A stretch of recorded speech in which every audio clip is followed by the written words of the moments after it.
Hi, I'm Len Rydell, Executive Director of the Blue and Gray Education Society. I'd like to welcome you to another lecture in our June 1996 symposium and tour, Antietam, America's Bloodiest Day.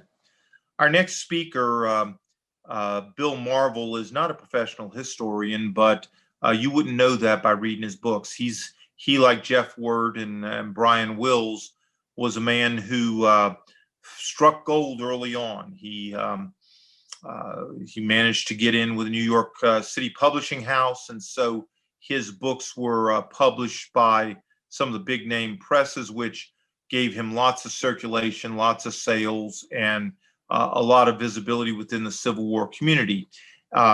He's written books on Appomattox and The Last Retreat and other just marvelous presentations. And I'm having a brain cramp, but I believe that he also wrote the biography on Ambrose Burnside, which is, I have to admit to you, is a cheat sheet. I didn't do all the pre-research on this. I'm speaking off the hip, but I'm pretty sure that he wrote the biography of Burnside, and that's the reason that I invited him to this presentation. I can't imagine selecting him for this particular project without him having done that. Having said that, Ambrose Burnside certainly is a significant, if unappreciated, devout Union supporter.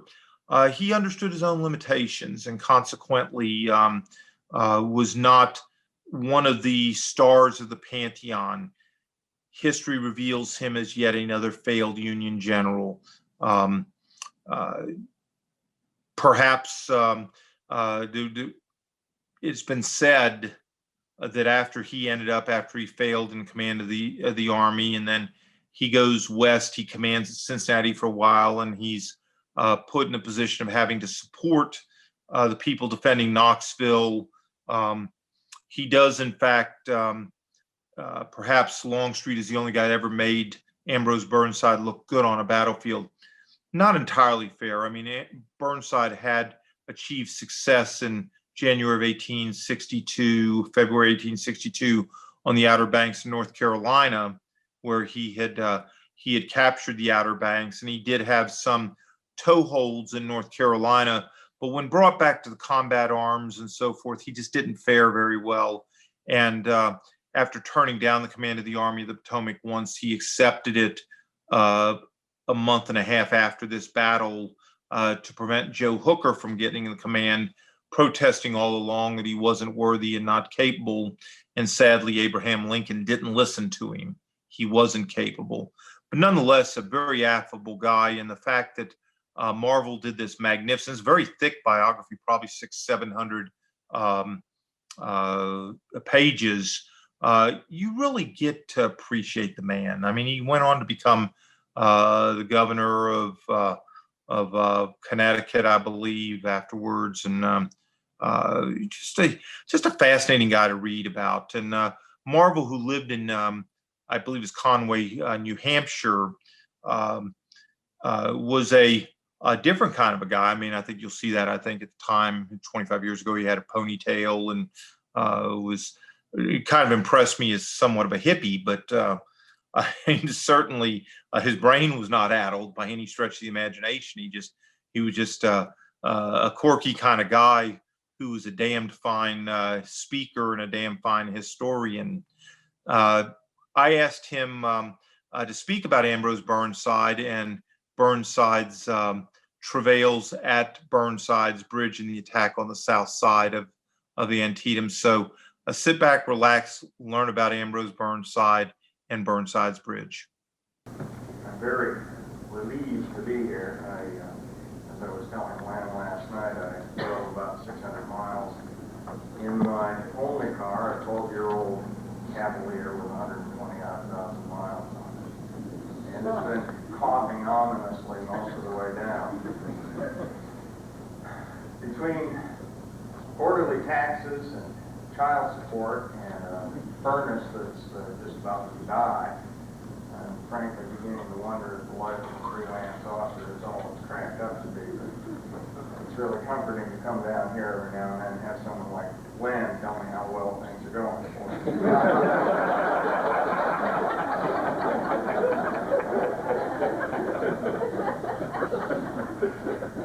Did any of you notice when you came to your rooms that the Bible was open? I thought I had come into Christian country when I saw that, but then I noticed that it was open to a passage in Jeremiah that advised me to drink, be drunk, and vomit, fall down, and rise no more. I finally realized the chambermaid was doubling as a cocktail waiter. I would like to make one announcement. I've been promised breakfast in bed if I can get home by dawn. And so I'll be dashing out of here as soon as I can, but just to save a little time, I'd like to explain something that apparently puzzled people at the Civil War Institute, which I attended last week. A number of people had bought my book on Andersonville, and at least a half a dozen sweet motherly types came up to me and asked me if I was feeling all right, because they noticed that my face looked a little fatter in the dust jacket photo. Fact is, I've just taken up with a young lady who walks 8 or 10 miles a day, and it's cost me about 10 pounds to keep up with her. I feel fine. You won't need your maps much for this. Since it's the Blue and Gray Education Society, I thought I'd take an educational tack. And my task today is going to dip as much into the realm of historiography as history, because, as Lance said, my subject is so firmly grounded in myths that I'll have to unmake a number of them in order to substitute my own suggestions, and that's all they are. In talking about Antietam, one must inevitably address the case against Ambrose Burnside. Before a presentation on that, I think it might be well to discuss sources a little bit. I'd like to read a passage about Burnside at Antietam. If this sounds familiar, it's because you may have attended the Fredericksburg conference at Penn State a few years ago, and I performed a similar exercise about Burnside at that battle.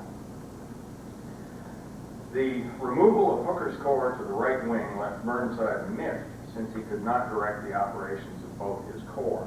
It was as though he had suddenly been demoted. Whenever orders reached Burnside for the disposition of the 9th Corps, he passed them along to Cox, causing delays that would become expensive. Burnside's petulance and disinclination to give more than perfunctory obedience to McClellan's orders, combined with an apparent uncertainty on McClellan's part about his own battle plan, set the scene for more wasted opportunities as the sun rose on September 17, 1862. There are several factual and logical flaws with that paragraph, which was written around 1978 as part of a regimental history that wasn't published until 1988. The author was too intent on events within the regiment about which he was writing to delve too deeply into the story of Burnside. So he relied on interpretations that he had absorbed from historians who were considered professionals whose books he had read in his youth. I can speak with perfect authority on the reasons behind the errors in that paragraph because I wrote it. Obviously, my opinion has changed over the years. It's changed as my research has expanded and I've found new evidence. I consider that healthier than adopting a particular theme early in one's career and then spending the rest of one's life looking for evidence to support that theme. My original estimate of Burnside was formed by early reading that included the work of McClellan biographer Warren Hazlitt, who made his first case for that general by blaming most of McClellan's failings on other people, including Burnside, whom he accused not only of virtual stupidity, but of a degree of personal treachery. He maintained his argument by accepting McClellan's own excuses for many of the marks against him, by relying on secondary sources, as I did, and I used Hazlitt's book and by accepting self-interested comments made decades after the war, meanwhile apparently rejecting contemporary wartime documents that tended to refute those recollections. When he consulted a source, he sometimes used information that conformed to his theories and ignored that which contradicted it. And occasionally he twisted in an irrelevant remark that seemed to corroborate his theme, so long as the reader didn't check the reference. He performed less like a historian than like a lawyer concocting a brief to defend a guilty client. But he seemed to understand how weak his case was because he continually quoted the conclusions of other historians who had known even less about the subject than he did. My paragraph about Burnside is a perfect example of the folly of trusting secondary works. All it tends to do is to perpetuate and magnify the errors of others. That discovery was a greater lesson than anything I could have learned at the university. Historians should be judged not on the number of sources they can remember, but on the degree of discretion they use in employing the sources that they have. Historical evidence shouldn't be balanced like raw meat on a scale, but rather by the rules of evidence that apply in the courtroom. Because the historian is not just a defense attorney or a prosecutor, he's both of those, and judge and jury decide. And anyone who has sat in the jury may understand how time distorts the recollection of events, even when those recollections are offered in good faith. If you add to the element of time the more selfish motives of men with great bruised egos, you may come to conclude, as I have, that the memoirs of most Civil War generals are highly suspect.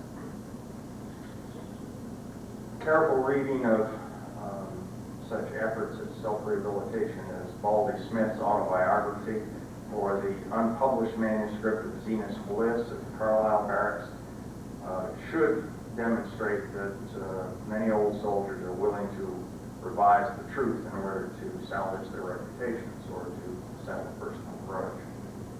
The same applies to recollections from all ranks, for that matter, because a private can lie as well as a general, and often better.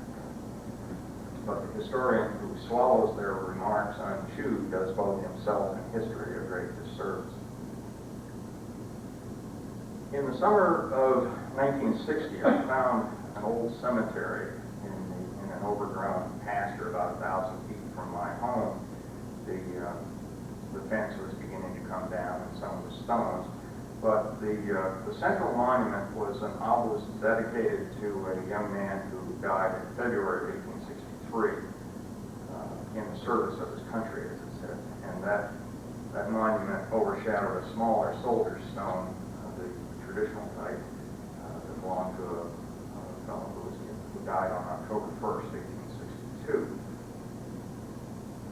As the only child on the last mile of a dead-end dirt road, I adopted these people as my friends, dead though they were. Eventually, I learned that the two youths had joined the 9th New Hampshire in the summer of 1862 and ended up with Burnside. The older of them was mortally wounded by the first volley ever fired at his regiment. The other one survived the engagement at South Mountain and Antietam, only to die of typhoid a few months later. The Maryland campaign thus provided a focal point for my early examinations into the Civil War, doubtless because I felt so close to those two for whom the campaign provided the first and last great experience. By the age of 14, I was familiar with the major events and players of that pivotal episode, including Burnside. But at the age of 14, I was unfamiliar with the subtleties of historical research. I couldn't have distinguished a primary source from a secondary one, for instance. And I had no idea what it meant to criticize one's sources. Little did I realize that at that time, practicing professors of history were suffering from the same shortcomings. I followed what a good friend has called the batting average school of history, reading whatever I could find on the subject and memorizing characters and anecdotes, much as my friends were memorizing baseball players and their statistics. I'm afraid that method still prevails in many corners of the historical community. The only Civil War literature available in my rural setting consisted of secondary work, some of which thrilled me with soaring prose, but most of it suffered from egregiously uncritical evaluation of source material. That was a flaw I wouldn't detect for another couple of decades, so I continued to devour conclusions based on faulty evidence. When I began writing books myself, those defective conclusions worked their way into my own early narratives. In 1951, Bruce Catton noted in Mr. Lincoln's Army that Burnside deserved much of the blame for the lack of a complete Union victory at Antietam. Throughout the campaign, Burnside had commanded the largest wing of the Army, consisting of his own 9th Corps and Joseph Hooker's 1st Corps. But at Antietam, the Army commander, McClellan, took Hooker away from him and positioned the 1st Corps on the other end of the Army. Catton observed that Burnside, as he said, getting a bit stuffy for once in his career, refused to yield his position as wing commander, insisting instead on passing McClellan's directives on to the nominal commander of the 9th Corps. That circumstance led to delays and confusion, so concluded, and the 9th Corps took much longer than expected to cross Antietam Creek and attack the right wing of Robert E. Lee's army. To more accurately understand the relationship between Burnside and McClellan at Antietam, we have to step back a couple of days to the morning after the Battle of South Mountain. For George McClellan, the Maryland campaign represented his rescue from obscurity because it gave back to him the army that had been taken from him piecemeal during the Second Bull Run campaign. He doubtless knew of the pressure to put someone else in his place, and he certainly knew that Burnside was the prime candidate. That would help explain his sudden coolness toward his old friend then, when Burnside's 2 corps seized the passes over South Mountain. For almost as soon as McClellan signed the order placing Burnside in command of that large wing, he broke up the wing, thus reducing Burnside to corps command again, and diminishing the chances that he would command enough men to win a significant victory alone. He also started questioning Burnside's performance, initiating a paper trail that seems to have puzzled Burnside. For instance, while McClellan himself doesn't appear to have been in any particular hurry on the morning of September 15th, he sent, or said he sent, at least one inquiry about the hour of Burnside's march that morning, though there's no indication that he brought the subject up in person. The next evening, he sent another unnecessarily sharp message to Burnside, demanding an explanation for the tardy placement of Burnside's troops along the creek, a tardiness largely attributable to McClellan's own staff engineer, whom McClellan had sent to make those dispositions. Burnside appears to have become a little wary of his friend, and with good reason, because it's fairly obvious that McClellan's uncharacteristic carping at him was meant more for its future defensive value than for any immediate improvement in Burnside's performance. The micromanagement of Burnside's divisions and the sudden official petulance could only have increased Burnside's caution on the morning of September 17th. But that element is forgotten by those who want to fault Burnside for such things as not reconnoitering forward. With McClellan seemingly waiting to pounce on him for the slightest deviation from his instructions, Burnside could have considered it a little brazen to question the positions that McClellan's own engineer had taken for his troops. The only evidence that Burnside was specifically ordered to make any reconnaissances, for instance, comes from McClellan's own second report of the battle, which was greatly revised from his first. It's really less likely that Burnside was suffering from stuffiness at this time than from a certain justifiable paranoia. The nominal commander of the 9th Corps on September 17th was Jacob B. Cox, a brigadier from Ohio. In his memoirs, Cox pointed out that he and Burnside were standing together on the same knoll, watching events unfold on McClellan's right when the first order for their own attack arrived. The delay that ensued couldn't have exceeded 15 or 20 seconds because Cox said that Burnside read the brief message and then handed it over to him. What took the time was getting across the creek. The entire argument for Burnside's alleged incompetence at Antietam is based on two misrepresentations: on minimization of the difficulty that the creek represented, and by exaggeration of the time it took him to get across the creek. On Burnside's sector, Antietam Creek could be crossed by the Rohrbach Bridge, one of those triple arch stone structures typical of this part of Maryland, or by Snavely's Ford, most of a mile downstream. The day before the battle, as I said, McClellan sent his own staff engineer, Captain James Duane, to post Burnside's divisions at the bridge and the ford. Duane did so indirectly through subordinate officers, and they inadvertently placed Isaac Rodman's division before a cattle ford about midway between the bridge and Snavely's Ford. The cattle ford was not shallow enough for the infantry. At Burnside's behest, when he got the order, one division attacked the bridge, which turned out to be so strong a position that the Confederates held their ground for nearly 3 hours with a portion of one brigade. Meanwhile, Rodman moved forward to cross at his designated ford, only to find that it was too deep. Earlier that same year, Captain Duane, the man who had been directed to position these troops, had published a manual for engineer troops. In that manual, he described the requirements of a good ford for infantry. He wrote as follows: "A river with a moderate current may be forded by infantry when its depth does not exceed 3 feet, and by cavalry and carriages when its depth is about 4 feet. The requisites for a good ford are that the banks are low but not marshy, that the water attains its greater depth gradually, the current moderate, the stream not subject to freshets, and that the bottom is even, hard, and tenacious." These criteria apply to a routine crossing, uncomplicated by enemy fire. Had Duane not known that the Antietam was too deep for infantry here, or that the banks were abrupt and the bottom treacherous, he ought at least to have been able to see from a great distance that the opposite shore consisted of a sheer bluff, as the infantry would have had to scale in the face of point-blank musketry, if the crossing could be made at all. Rodman quickly discovered that he had been sent to the wrong place, and he started downstream for the rumored pedestrian ford near Farmer Snavely's house. Captain described the creek as insignificant and so shallow that a man could wade it in most places without wetting his belt buckle. Here he was paraphrasing the words of Henry K. Douglas. I call him Henry K. Douglas because, coming from the sticks as I do, I don't know how to pronounce his middle name, so I'll pretend that I don't know what it is. Douglas served on Stonewall Jackson's staff. In 1899, he put together his memoirs, at least in manuscript form, and in them he wondered if it were sarcasm that led people to name the bridge after Burnside. He challenged his readers to examine Antietam Creek.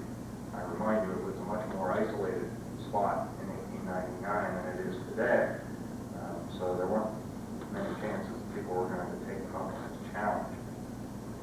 "Go and look at it," he wrote, "and tell me if you don't think Burnside and his corps might have executed a hop, skip, and jump and landed on the other side. One thing is certain, they might have waited it that day without wetting their waist belts in any place." Does that sound familiar? That's where Captain got Captain and other people. Since Douglas took part in the battle and grew up only a few miles from the creek, scholars took him at his word, and the National Park Service mounted a plaque on the eastern end of Burnside's bridge with Douglas's words etched on it. To buttress his opinion, Douglas recalled that a United States Army officer once remarked that he was puzzled how Burnside prevented his troops from impetuously dashing across the stream. Except for that alleged officer, whom Douglas leaves conspicuously unidentified, this criticism didn't seem to take root until after Douglas's memoirs were finally published in 1940. Lately, more careful historians, and I see one of them at the far end of the room, have demonstrated that Stonewall's former staff officer owned a penchant for hyperbole and invention. On the same page as the waist belt comment, for instance, he recounted the story of a Confederate prisoner taken at Antietam who was observing the Union artillery behind their lines, and he remarked to them, they have most as many of them U.S. guns as we in his hands. Now, that's an amusing anecdote that Civil War scholars have held dear for half a century, but no one seems to have wondered how Douglas could have witnessed such an event when it happened behind Union lines, while he was fully occupied behind Confederate lines on the other side of the creek. The same sort of question arises in his observations about the depth of the creek. Douglas's route to and from Sharpsburg and his duties during the battle took him nowhere near Antietam Creek that day or on any other day in 1862. For that matter, during his entire life, there was little to bring him in close contact with the creek in this vicinity, though he may have known it better when he lived upstream here at Hagerstown, where the creek has always been much shallower. Antietam Creek drains 4 counties in Pennsylvania and Maryland, and the spot Burnside was asked to cross lay only 3 miles short of the mountains, where it empties into the Potomac as a sizable stream. At times it rolls in a perfect torrent just downstream from Burnside's bridge, and only the most experienced whitewater raftsmen would attempt it there. But even with the intersection of a concrete dam just downstream from the bridge, the creek lies too deep and muddy today, and its banks too steep for the mandatory criteria of Captain Duane's good ford for infantry. Precipitation would rapidly worsen these conditions, for the Antietam is fed by numerous significant tributaries that wash down the slopes of South Mountain all the way from Pennsylvania. And most of the weather-conscious soldiers who kept diaries on either side recorded that it rained the night before the battle. Far from Douglas's certainty that Union soldiers might have walked across without wetting their waist belts in any place, it appears that Antietam Creek was almost wholly effective as a military obstacle. In 1903, a Rhode Island lieutenant recalled that the creek was breast deep for him, even at the ford where he finally crossed. A quarter of a century after the battle, a New York Zouave who navigated the same ford recalled that it was at least waist deep.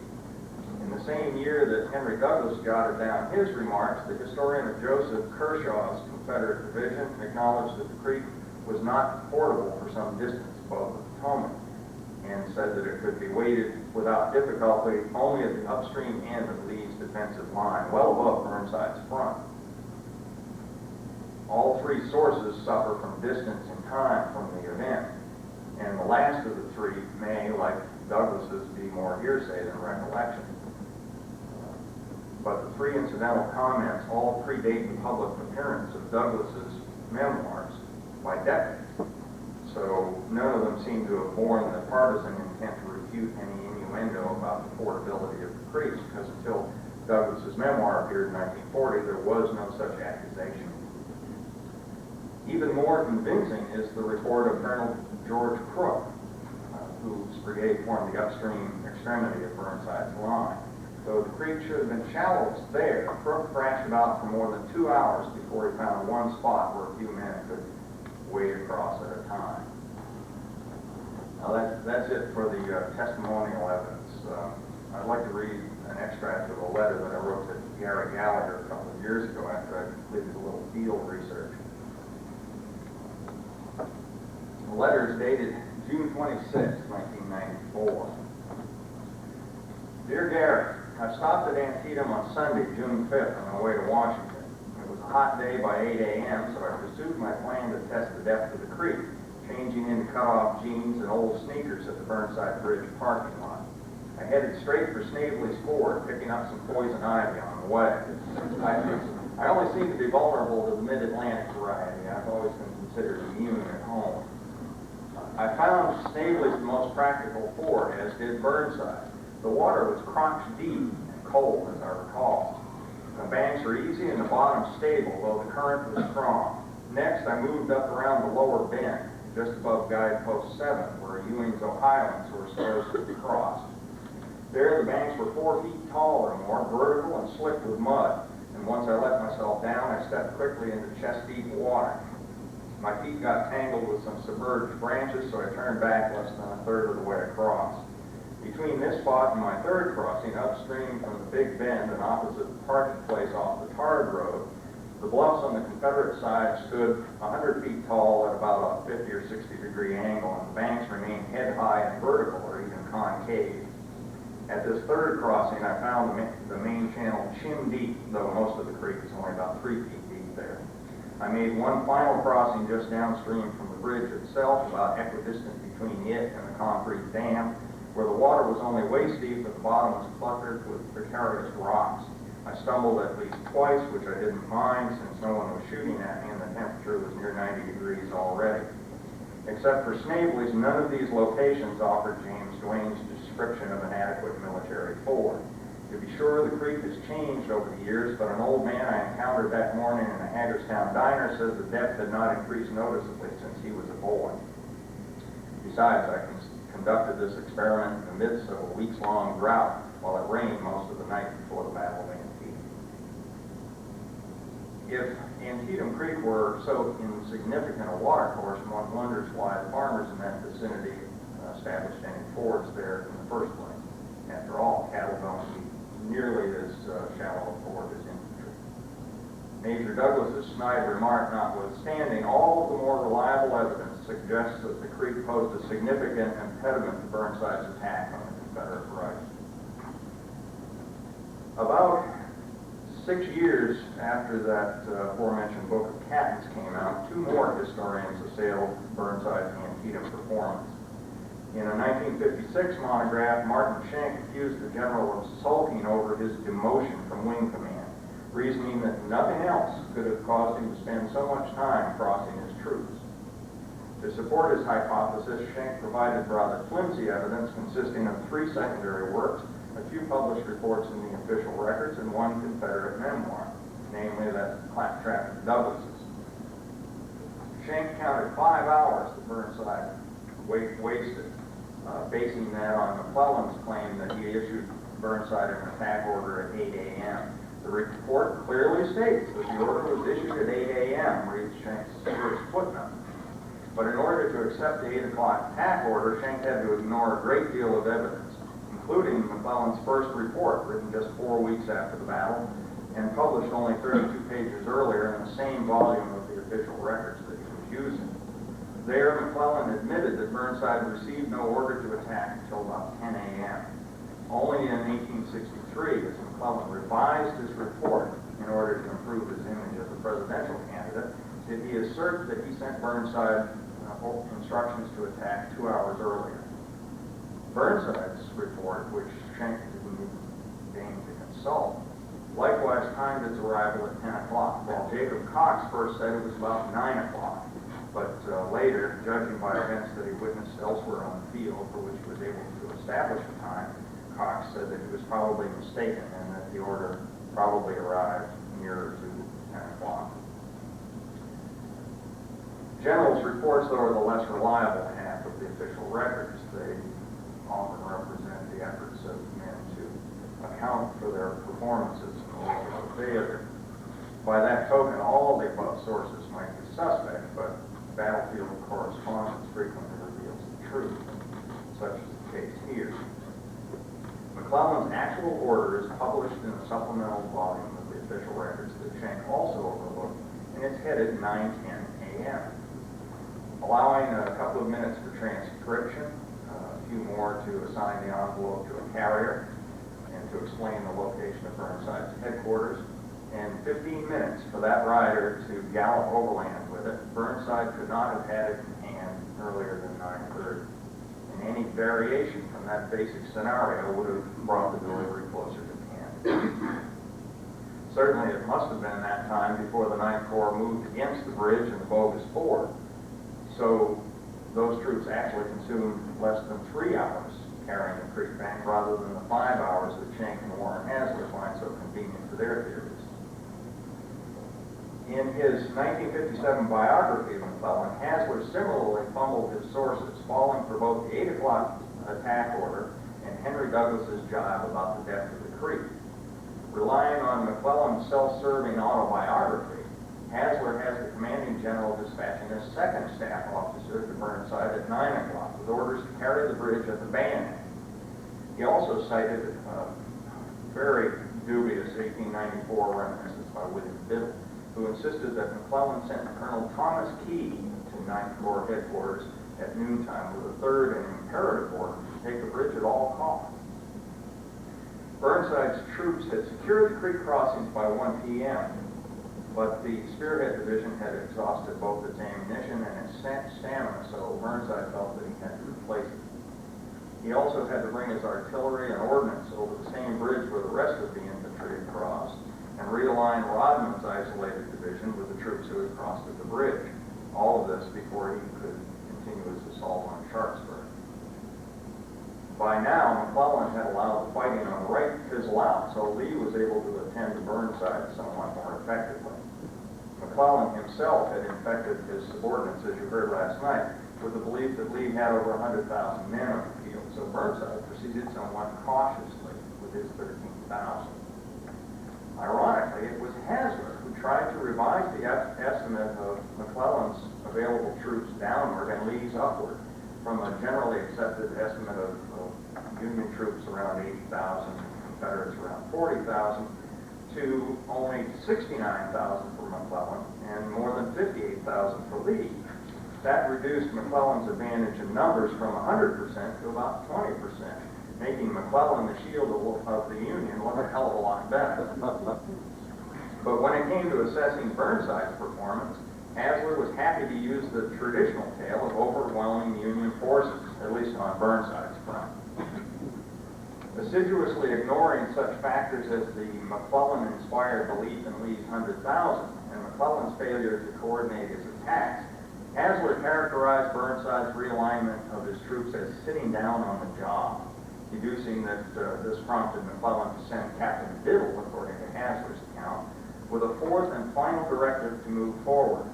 To bolster this message, Biddle ostensibly carried a signed order to relieve Burnside and replace him with another officer. That order was supposed to be handed over if McClellan lollygagged any further. But here, Hasler simply confused his sources rather than misusing them. For in Biddle's tale, it was Colonel Key who carried both the third and the fourth orders, while Biddle said he carried none. That error means little, though, for Biddle's entire story is very unlikely. It's exceedingly curious, for instance, that no one raised the issue of this order for Burnside's relief in the 32 intervening years, especially McClellan, who presented all the evidence he could to discredit Burnside and to make it appear that he wanted him across that creek now. There seems little doubt that Biddle's article is just another of those creative recollections that the author was obliged to leave unpublished until all the principal actors had carried their potential contradictions to the grave. After founding his charge of tardiness on such wobbly evidence and forgetting that McClellan ought to have used his cavalry to monitor his flanks, Hasler blamed Burnside completely for A.P. Hill's surprise last-minute attack, which struck Burnside's left flank and nearly crushed it. That attack ended the battle and destroyed any chance for total victory, Hasler pointed out, and it was all Burnside's fault. Never mind that McClellan denied Burnside promised support, or that he could and should have attacked the fragile Confederate line again the next day, as Burnside suggested. McClellan and his apologists spent the remainder of the last century building the case against Burnside with half-truths, sarcasm, and outright lies. Prejudice of that type may have helped play a part in Burnside's failure at Fredericksburg just 3 months later. And Fredericksburg seemed to lend credibility to that image of incompetence, convincing a new generation that Burnside could do nothing right. That image was carried into a second century by slipshod research and ill-considered conclusions. Now, I'm sorry to pick on Warren Hasler. He may be a fine fellow, I've never met him, but I don't think much of his history. And his zeal in using Burnside as a scapegoat for McClellan is evident throughout his career. Since he was so instrumental in promoting the myth of Burnside's incompetence, I think it's worth a little review. In General George B. McClellan's Shield of the Union, published in 1957, Hasler blames Burnside for not having attacked at Turner's Gap on South Mountain, Hooker's Corps, on the morning of September 15th rather than the afternoon. Hasler absolutely ignores Hooker's failure to obey Burnside's order for that very movement, as well as Burnside's complaint on the subject. Next, Hasler takes as gospel McClellan's story of the Ninth Corps at Fox's Gap on the morning of September 15th, and in which Burnside supposedly told McClellan at 8 a.m. that his troops, the Ninth Corps, were already in motion. But Hasler fails to notice that at that hour, Burnside was still at McClellan's headquarters and could have had no idea whether his troops were yet moving. Yet Hasler regurgitates Mac's astonishment to find that the Ninth Corps had not stirred from its bivouacs by noon that day. On the very next page of the biography, he quotes Jacob Cox from his reminiscences, so we know he had that source available to him. But he chooses to ignore Cox's explanation for the late start on September 15th, as well as ignoring all of Cox's other observations that were unflattering to McClellan or supportive of Burnside. In the same book, Hasler accepts McClellan's 8 o'clock attack order, overlooking the published copy of that order with the hour of 9:10 in the heading. And in hammering on that 8 o'clock fiction, he downplays the presence until about 9 o'clock that morning of Walker's Confederate division at Snavely's Ford. Both pieces of evidence were right there in the official records. As an example of Hasler's general unreliability in handling sources, I would offer an excerpt from his Commanders of the Army of the Potomac, published by LSU in 1962. In a single paragraph of that book, he simultaneously accepts an obviously biased quotation offered many years after the fact, and pointedly distorts the quotation from Halleck. Here's that paragraph. Major General Henry W. Slocum insists that William Franklin, was really Lincoln's choice as a successor to McClellan, except that there was strong political opposition to it. Even Halleck himself, who could play politics when necessary, exclaimed to a friend at the time of Burnside's appointment, "Oh, the curse of political expediency. It has almost ruined the army, and if carried out will soon ruin the country." Sorry to have to point this out, but the Slocum insistence comes not from Slocum, but from General Franklin's own brother, Samuel R. Franklin, who included that remark in his Memoirs of a Rear Admiral. Clearly, Admiral Franklin had the purpose of complimenting his older brother, and if Slocum had any corrections to make about the Admiral's recollections of his statement, it was a little late because Slocum died just about the time the Admiral was writing the memoir. Halleck's comment about political expediency, meanwhile, is derived from a letter dated September 20th, 1862, not at the time of, as Hasler says, but rather 7 weeks before Burnside's appointment, and it has nothing to do with Burnside. Typically, instead of an objection to Burnside, it seems to be a complaint about the reinstatement of McClellan as commander of the Army of the Potomac. Now I understand why he misunderstood the quotation. In Shield of the Union, Hasler gleefully quotes the recollection that Lee considered McClellan his greatest opponent by all odds.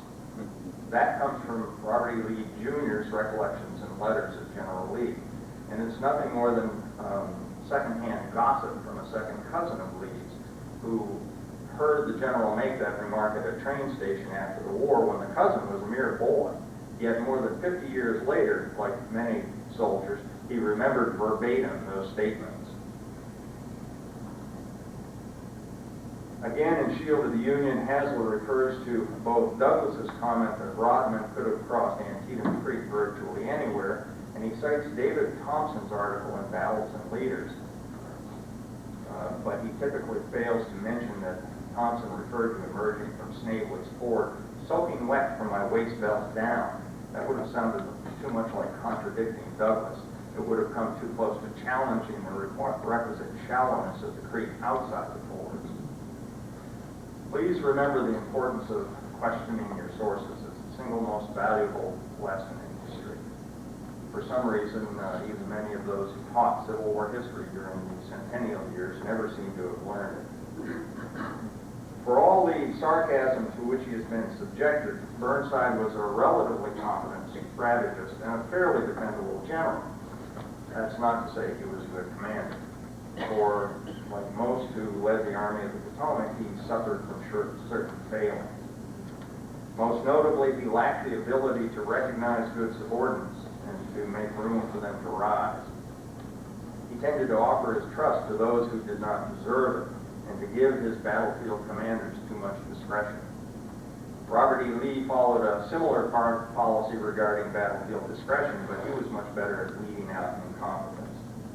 Burnside did well when his lieutenants were as dependable as he was, but once exposed to the jealousies of the Army of the Potomac and its intrigues, that flaw of his began to tell.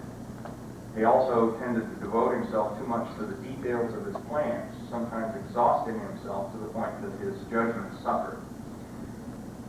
He revealed none of those handicaps at Antietam, however, and the blame that has been leveled against him for the failure to achieve complete victory there is almost entirely unjustified. It would be gratifying if, unlike most of those who have written and spoken about the subject before, you considered the evidence for Burnside as well as against him, and if you examined the validity of each. In 1973, Joseph Harsh, whom you will hear tomorrow, wrote that an historian, those are his words, I don't say an historian may, of course, judge that a military action was conducted more slowly than surrounding circumstances permitted. But it's another thing altogether for the historian to assume the cause of the slowness lies in the personality of the commander, without ever inquiring what reasons he might have had for acting as he did. Harsh wrote that passage in reference to his beloved George McClellan. I urge you to go in one better and apply that standard to Ambrose Burnside. I'll take questions with the disclaimer that I haven't looked closely at Burnside for about 6 years. I tend to skip from one subject to another and study it to death and then forget about it. So if I'm a little slow dragging my sources back up, please forgive me. Sir? One of the reasons I always believed that Antietam Creek was fordable was the existence of the dam below the bridge, that you would have, in other words, the water is dammed to make it look good. Therefore, I always believed Douglas was correct.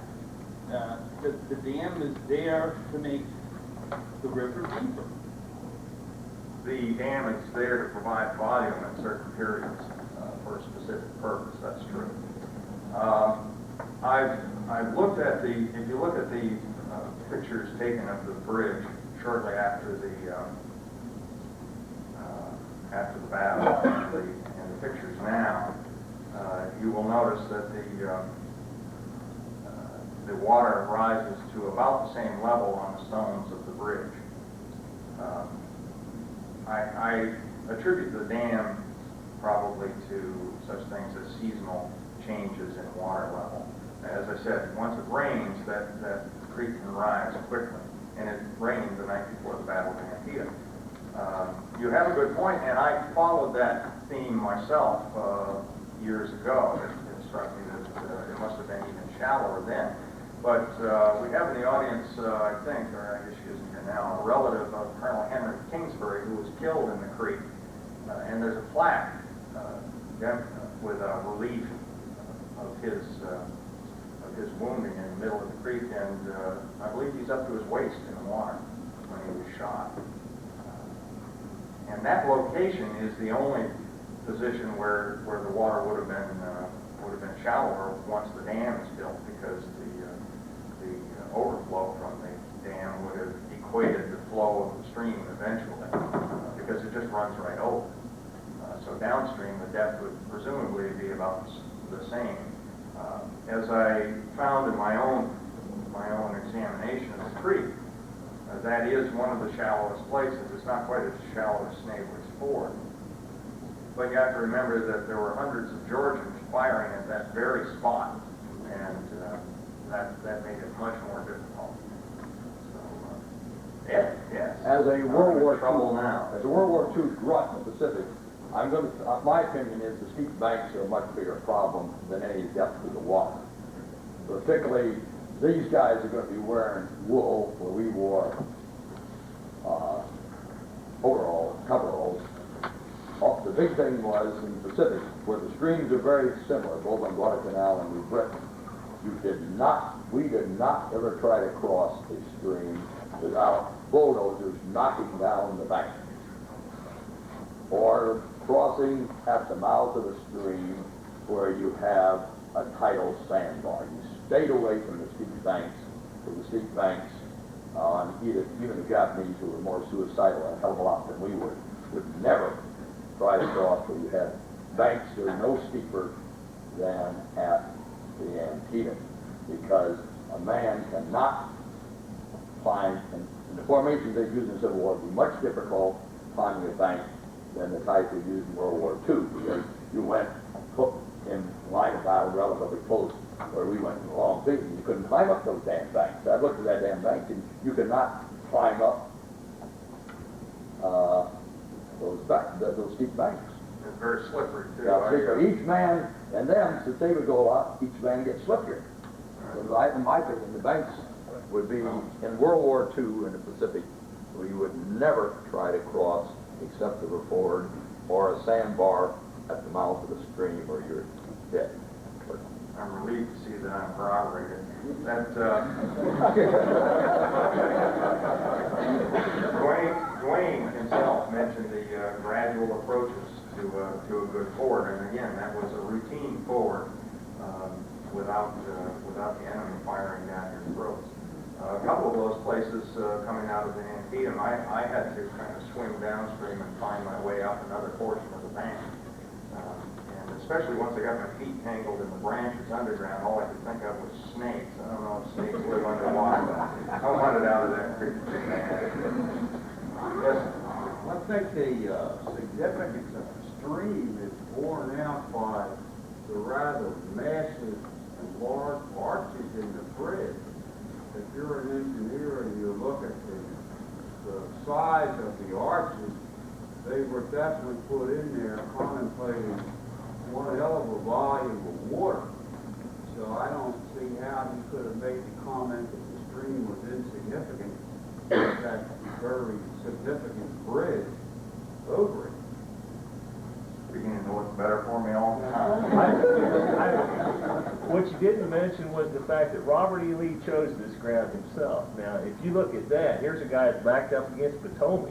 If he's saying that this Antietam Creek is going to protect him, there's more. I have used that argument as sort of hyperbole. It's somewhat fallacious to argue that something was not so because someone you presume to be an expert thought it was not so. You need to go to the original material to determine that. Sort of reminds me of Jay Hoare's defense of his old Confederate veterans, most of whom I found have been fakes. He said that these men were Confederate veterans. I know it because they said they were Confederate veterans, and a Confederate veteran wouldn't lie.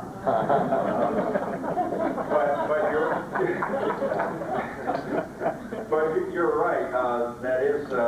That's a point that works well south of the Mason-Dixon line. I forgot that's where I was. Anyone else? Ed.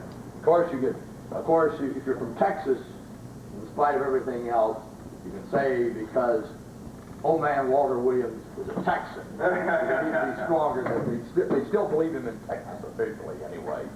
I know they but do. of course he was 4 years old. Yeah, I wrote to the Secretary of State for Texas, and he was very anxious to see my material on the subject. Once I sent it to him, I've heard nothing since. Ma'am, you had a question? Just having grown up on the Antietam and swimming my horses in it by the upper bridge, the center channel was at least 8 feet at that point. And, we were swimming 16-hand horses, but quite off their feet and quite definitely in the extreme. So. May I have a copy of this paper?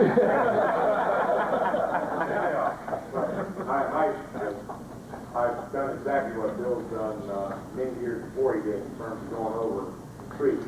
One of my dreams a few years ago was to do a canoe trip on the Antietam Creek for Civil War people, and we've done that the last couple of years.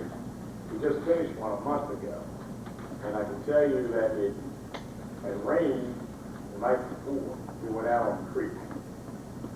The water was about 3.5 feet above what it had been the previous night. We did the canoe trip. I can also tell you that we had a lot of people dumped in the soup during that trip, and they could not get out of the creek because the banks were too steep. and they're wet. So everything you said is absolutely true. I know that from my own personal experience in doing it over many, many years. And, you know, I always be out in the battlefield, and I even say, even before Bill Maher was I've been saying for years that this is the situation. Actually, I was one of those anonymous people in the crowd, and I stole that. Well, actually, I've actually said, I know Bill got this from me. Yeah. Actually, the only time I remember running into you was down at Boulder's Ford. I was cooling my blisters, as I recall, and you came along with a group of people. I wasn't quite sure who you were until you started addressing them, but I was walking the C&O Canal at the time. There is one other source that you probably aren't familiar with. I ran this years ago. This is important. The Baltimore News American was the largest circulating newspaper in the state of Maryland at the time of the war. The Washington newspapers were very insignificant compared to this newspaper. It was a big union racket, so it was able to say anything it wanted to say. And it reports, shortly after the Battle of Antietam, that the Potomac River was at its lowest point in recorded history because of drought, severe drought during the summer of 1862. Now, that has called into suspect several things. Number one, there's no way the corn on the Antietam battlefield is 7 feet high. Corn today doesn't grow 7 feet high around here. It just doesn't happen. So that is, you know, and that's not a reflection on Kent. That's just the fact that there's no way the corn was 7 feet high. It's too dry. And number two, people often ask, well, why did he put a river to his back? Because I have walked across Blackford to Beaufort's Ford in severe drought. There's almost no water going over the ford. It's very easy to get across the river, the Potomac River. Not even at that ford, but at several other locations behind his back. And so Lee very well knew that because the water table was so low, that he would be able to get out of here without too much trouble. And the Antietam Creek, even in drought, doesn't change a whole lot. Very interesting. It doesn't change a whole lot in terms of its elevation. They're around Burnside Bridge or down to Snavely's Ford. So that is a fact that I have great belief in what the newspaper was saying in regard to what the overall weather circumstance was in the months preceding Antietam. They just did not have much rain. Does it change a lot now? Or are you saying it doesn't change a lot now? It'll go up. It goes up with lots of rain. But in the drought season, the Antietam Creek just doesn't change much. Yeah, that's you mean now, or you have the dam that they're regulating water flow? No, Phil's absolutely right. When the water flows right over top of that dam. That dam is so low, it just flows right over top of it. And when you're in a drought season, you still have water flowing over top of that dam. You cannot walk across that dam from one side of the creek to the other. There's water going over.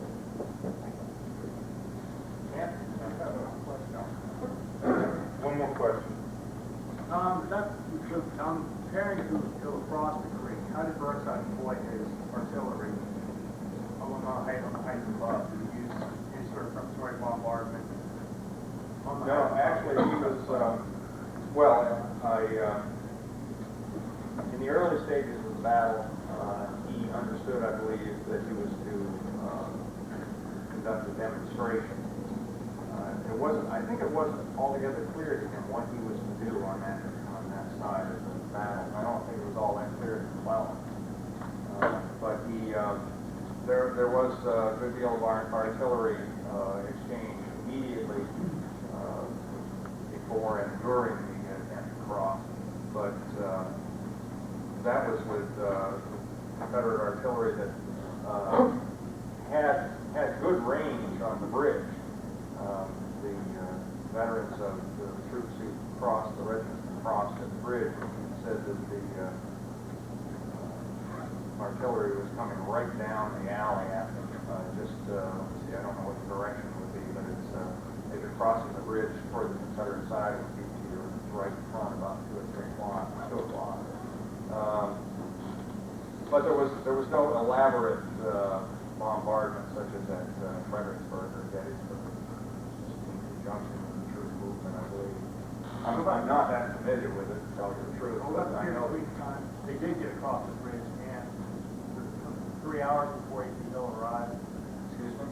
There was something like 3 hours between when they finally did get across the bridge and AP Hill arrived. No way. We got across the bridge at 1 o'clock. Bill himself was up there at 2:30. There is some value to reenactment. There is some value. And the value that I've seen in reenactment is watch them try to deploy thousands of men. You cannot think of war in the 1860s as we think of war today, where everything moves fast. In the 1860s, everything moved very, very slow. And I have seen about 3,000 Union soldiers redeploy from column of march to the line of battle, and it took over an hour and a half to do that. So it takes a long time to get these people up. And then, of course, you can't forget about the terrain. Ed and I will show you the terrain today. There was no other place on that battlefield where the terrain was more severe than what Burnside had to go through. You walk Burnside's attack once he got across the bridge, the terrain is horrendous. One thing to add, Dennis, they could deploy a little faster than the reenactors can. Because the people... They weren't as fast, right? Also, you don't worry about the safety factor when other people are shooting at you. The reenactors have to worry about the safety factor, and the reenactors are a lot softer. 90% of reenactors are these people, so they could deploy marginally faster than the reenactor can. I'll take that for granted, but my point is, it takes a long time to get in line of battle when you're marching in column. Yeah. Bill, Dennis has raised something that's kind of interesting, and I only bring this up really as making a suggestion that maybe some more study ought to be made of this condition. And I'm not a meteorologist, don't intend to be. There is no question there was a severe drought in Kentucky and Tennessee in August and September and October of 1862. So severe that rivers, the great tributaries of the Ohio, had virtually dried up. The conditions were somewhat similar to those you see in Oklahoma and Texas this year, yet there were other areas of the country that were being drenched with rain. It's a common phenomenon in North America. What is curious to me, though, is the newspaper article that Dennis refers to. Few soldiers remark about this. It is very difficult to believe that the Antietam would not reflect the drought conditions as any other tributary of the Potomac would. Maybe there's something about There's one factor here. You're in you make a good point. You're in a limestone valley. Sure. And a lot of water's coming up out of the ground all the time. But They don't have any reflection on what's coming down from the heavens. Yeah, but so is Kentucky and Tennessee. It's a solid bed of limestone.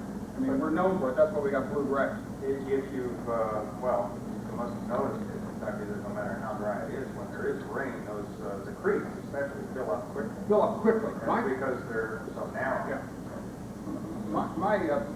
Unlike the invasion of Kentucky, where soldiers remark in their memoirs and diaries that there is no food, no fruit, no nothing that they can pick along the way, no water.